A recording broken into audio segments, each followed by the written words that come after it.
Magacaygu waa Lakshmi, waxa aan ahay saxafiyad. Su'aashayduna waxa weeye, ninka Muslimka ahi waxa loo ogol yahay 4 ilaa 5 jeer inuu guursado. Marka ay guursanayaanna ogolaanshiya kama qaataan xaaskoodii hore. Dabcan haddii aan khaldanahay waad isixi kartaa. Sidaa darteed, arrintan oo kale aanu macquul uma arko. Waayo waxaan aaminsanahay in nin walba ay hal gabadhi ku habboon tahay. Marka su'aashan bal ii caddee waadna mahadsan tahay. Okay, haddaan su'aashaada u imaado waxaad tidhi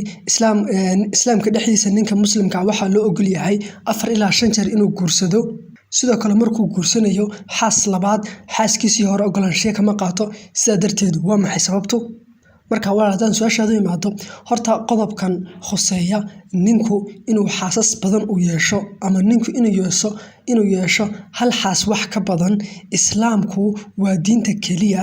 eegad hadalkan ku leeyahay islaamku waa diinta keliya. Dabcan aniguna diimaha kale waxaan ahay arday barta diimaha kale waan aqaanaa. Islaamku sidaa darteed waa diinta keliya ee odhanaysa waxa aad guursataan hal xaas oo keliya. diimaha kalena kuma jirto diin odhanaysa guursada hal xaas oo keliya. Waase Qur'aanka oo keliya diinta sidaa odhanaysa. Haddii aad akhrido kitaabka Baybalka Feedaaska, haddii aad akhrido dhammaan kutubtaas oo dhan kama soo helaysid hal aayadoo odhanaysa guursada hal xaas oo keliya. weliba haddii aad akhrido kitaabka Hinduuga, waxaan filayaa inaad Hindu tahay adigu, haddii aad akhrido kitaabka Hinduuga Raxmayn oo ahaa aabihii Shri Ram, ma taqaanaa inta xaas u lahaa? Imse xaas? How many wives did he have? How many wives? In ka badan hal xaas. In ka badan hal, sax, 3 xaas buu lahaa. Sidoo kale Shri Krishna sidoo kitaabka Mahabharatku uu sheegayo isaguna imse xaas buu lahaa? Tiro aan xadidnayn. May tiro aan xadidnayn ma ahayn, waxaan filayaa kitaabkaaga si fiican uma taqaanid. Markaa sheeg imsuu lahaa? Ma 4 xaas buu lahaa? Ma garanayo. Okay, xaasaskiisu 4 ma ahayn, 50 ma ahayn, 100 ma ahayn, 1000 ma ahayn. waxa uu salaxaa 16,108 xaas. Bolo fiirso imse xaas buu lahaa? 16,108 xaas. Sidaa darteed haddaan muslimiinahay maxaanan 4 u yeelanaynin? Maxayse tahay markaa dhibka ku jira marka uu Shri Krishna uu leeyahay 16,108 xaas. Sidoo kale kitaabka Hinduuga ee Vishnu Purana haddaad sii akhrido cutubka 24aad aayadda 1 waxa uu leeyahay Abrahamam waxa uu lahaa oo yeelan karayay ilaa 4 xaas. Sidoo kale haddii aad akhrido kutubta Yahuuda waxaa ninka xorriyad loo siinayaa inuu guursado in alla yaalo inta uu doono, xadna looma yeelayo. Sidoo kale kitaabka Kiristaanka ee Baybalka haddaad akhrido isaguna wuxuu kuu fasaxayaa in alla yaalo intaa doonto inuu ku siiyo ood intaa doonto aad guursan karayso, xadna uma yeelayo. Haddii aad Baybalka akhridana waxaad ku arkaysaa Abraham inuu 3 xaas lahaa, Solomon inuu isna uu lahaa 700 oo xaas. Intaas kadib kiniisadihii ayaa waxay amar soo rogeen oo yiraahdeen qofka Kiristaanka ahi waa inuu guursadaa oo kaliya hal xaas. Eegada u fiirso kitaabka Baybalka ma aha qofka saa sheegaya, waa kiniisadaha ayaa soo rogay oo yiri qofka Kiristaanka waa inuu hal xaas guursadaa oo kaliya. Sidoo kale Yahuuda haddaad eegto diinta Yahuuda haddaad eegto waxay ahayd 1950kii beri dhaweyd bay ahayd markii ay iyaguna ay Chief Rabbi uu soo rogay uu yiri waa in qofka Yahuudiga uu guursadaa hal xaas oo kaliya, ma se ah waxay diintoodu ay sheegayso. Sidaa darteed amarka Rabbi baa soo dejiyay, ma se ah kutubta Yahuudu waxa ay qorayso. Sidoo kale kutubta Hinduuga haddaad akhridana qofka ninkii intuu guursan karayo xal looma sameynayo. Waxayse ahayd dowladda India kuwaas oo 1954kii iyaguna xeer soo saaray oo yiri ninku waa inuu guursadaa hal xaas oo kaliya. Mana aha waxay kutubta Hinduugu ee Feedaaska Mahabharatku ay sheegayaan, ma aha waa amar ay dowladda India marka ay soo rogtay. Kutubta Hinduugana kuma qorra in hal xaas oo kaliya la guursado. haddana saas ay tahay haddii aad akhrido warbixinada iyo tirokoobyada ay dowladda India ay soo saarto 1951 ilaa 1960 warbixinadii ay soo saareen waxay sheegeen in dadka muslimiinta ah ee India ku nooli 4.3 maxaan ku yiri 4.3 in ay guursadaan hal xaas wax ka badan. sidoo kale tirokoobyadii lagu sameeyay dadweynaha Hinduuga ah iyaguna waxay sheegayeen in ay guursadaan hal xaas wax ka badan marka boqolleyda loo dhigo 5.6%. Bolo fiirsa marka intii dhexdeeda dadka guursanaya hal xaas wax ka badan yaa u badan waa dadka Hinduuga ah. u fiirsa haddana isagoo oo weli dowladda hindiya ay mamnuucayso haddana saasay tahay dadkii hinduuga ahaa iyagoo laga mamnuucayo ayaa haddana weli inta ay guursanayaan hal xaas wax ka badan ay muslimiinta weli kasii fara badan yihiin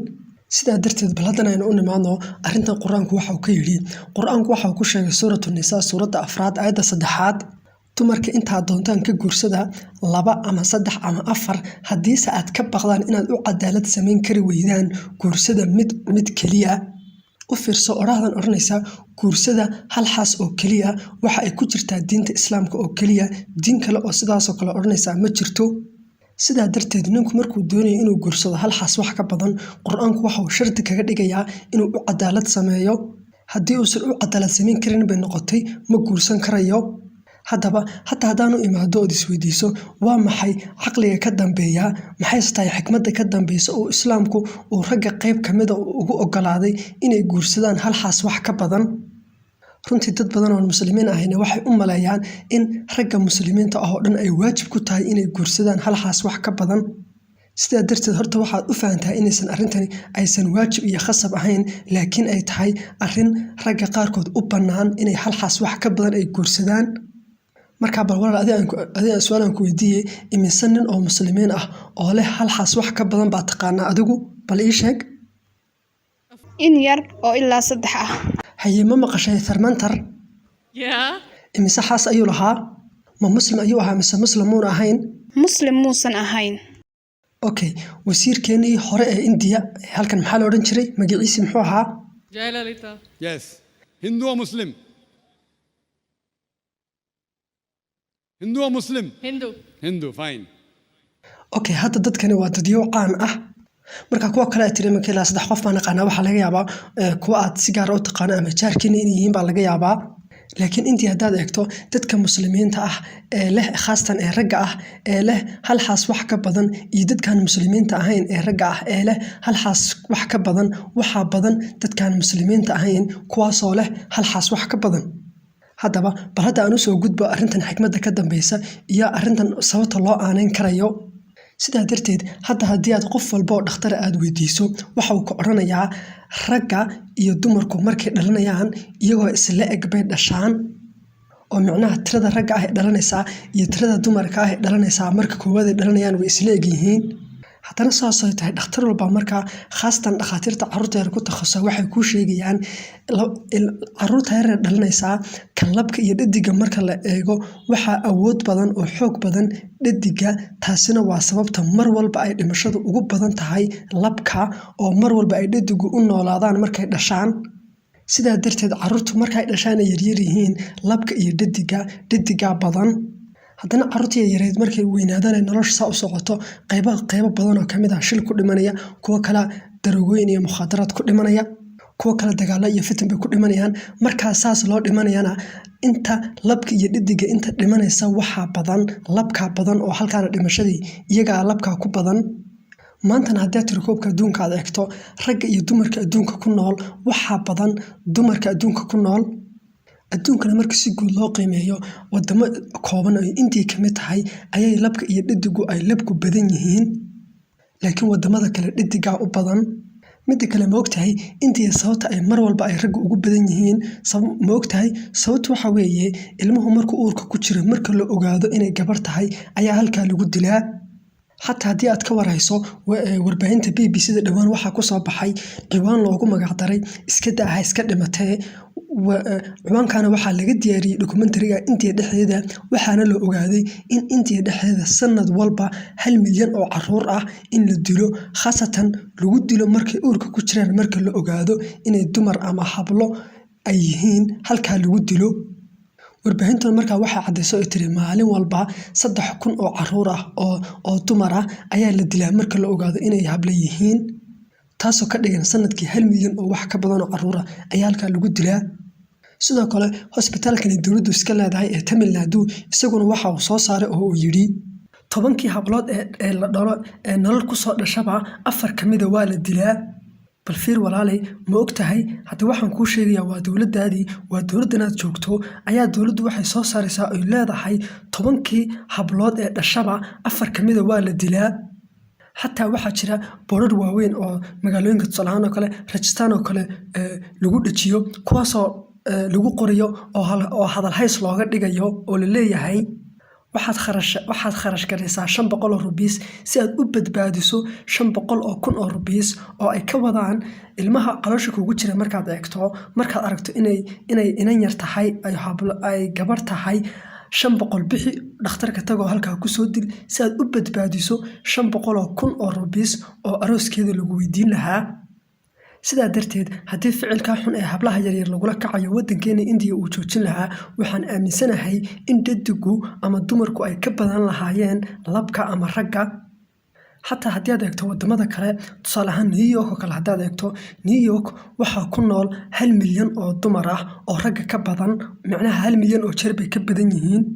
Mareykanka si haddaad si guud u eegtana dumarka ayaa ka badan 8 milyan oo jeer ragga ama ragga iyo dumarku waxay si dheer yihiin 8 milyan oo qof 8 milyanna waxaa dheer dumarka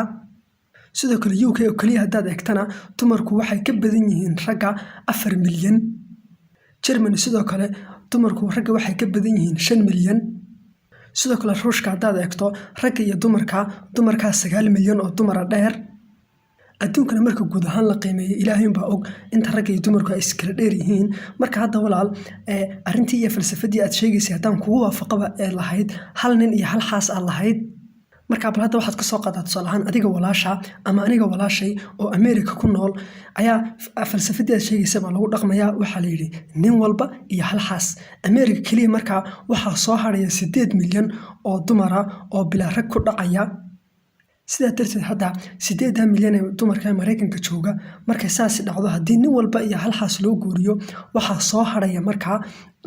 laba option mid baa soo haraya laba ikhtiyaar mid baa soo haraya kow in dumarkaasi kuwa 8 milyani ay guursadaan nin hore xaas u qabay oo ay ninkaas ay ku labaysmaan iyo inay noqoto hanti guud oo la iska wada leeyahay sidoo doonana ninkii doonana sidoo doona uu ka yeelo hadda waxaa laga yaabaa inaad ila yaabto oo tiraahdo Dr. Saakir oo intaasoo kun oo qof hor fadhiyaan baa yidhi dumarkaasi ha noqdaan hanti guud oo la iska wada leeyahay oo raggu isticmaalaan laakiin haddaad eegto warbixinada iyo tirakoobyada dowladda America ay soo saarto tirakoobyadu waxay cadeynayaan ninku inta uusan xaas u guursanin waxa uu la soo jiifsadaa oo galaaf uu soo sameeyaa 8 dumar ah oo kale eegada 8daasina waa celcelis ahaan qaar baa ka yareysan kara qaar baa ka badsan kara sidaa darteed walaalay adiin su'aalan ku weydiiyay haddii markaa qaabka aad sheegayso loo dhaqmo oo walaasha ama ani walaashay ay America joogto oo ay ka mid noqoto 8 milyan ee dumarka ah ee suuqu ka buuxsamay ee nin haysanin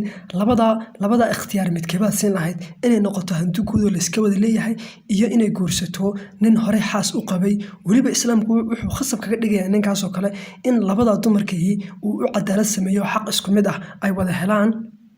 طبعا قف كبر والبا دورسن oo marka America joogto waxay dooranayd ikhtiyaarka ah inay guursato nin hore xaas u qabay sidaa darteed bal labada ikhtiyaar walaasha maxaad u doori lahayd mararka qaar inaad runta ka hadasho adoo garanay way adagtahay soo maaha sax khaasatan markaad hor fadhido dadka inta leeg inaad runta ku hadasho way adag tahay laakiin dhimale aamusnaantaada ayaa hadda ii cadaysay inaad jawaabtaad ku qanacday sidaa darteed walaal waxaad fahantaa islaamku markuu saasoo kale ragga qaarkood uu 4 u ogolaanayo waxaad ogaataa in arrimahan ay jiraan sababta loogu ogolaanayo 4 loogu ogolaaday ragga islaamka aniga waxaa weeye in dumarka la ilaaliyo mase aha in dumarkii lagu tunto oo xaqoodii lagu tumanayo sidaa darteed horta caadiyan waan ognahay bini aadan baan nahay dareen baan leenahay caadiyan waan ognahay qofta dumarka inay ku adkaanayso in ninka isqabaan in qof kale uu la wadaago inay ku adkaanayso waan ogyahay laakiin gabadha wanaagsani ee tusaale ahaan Mareykanka ku nool oo kale haddii ay fikirayso waxay isbarbar dhigaysaa oo ay ka fikiraysaa labadan dhibaato midkeebaa fudud oo xamili karayaa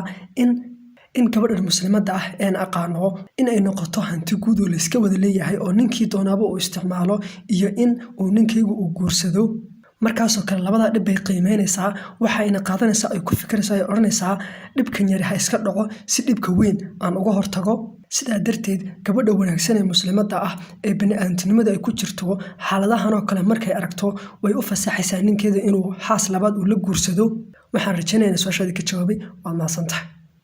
bushaaro bushaaro bushaaro haddii safar loo geli jiray barashada qur-aanka hadda waxaad ku baranaysaa qur-aanka iyo culumta shareecada adiga oo jooga gurigaaga iyo goobtaada shaqo dugsiga online-ka ah ee barashada qur-aanka kariimka iyo shareecada islaamka duruusta uu sida taxanaha u dhigo waxaa ka mid ah barashada qur-aanka kariimka ah iyo higaada culumta shareecada islaamka tarbiyada awlaada iyo luqadda carabiga haddaba isqoristu waa ay socotaa hadan hore ogaad wixii faahfaahin kala xidhiidh nambarada shaashada kaaga muuqda hamoodaan dugsiga online-ka ee barashada qur-aanka kariimka iyo culumta shareecada ee daarul hijra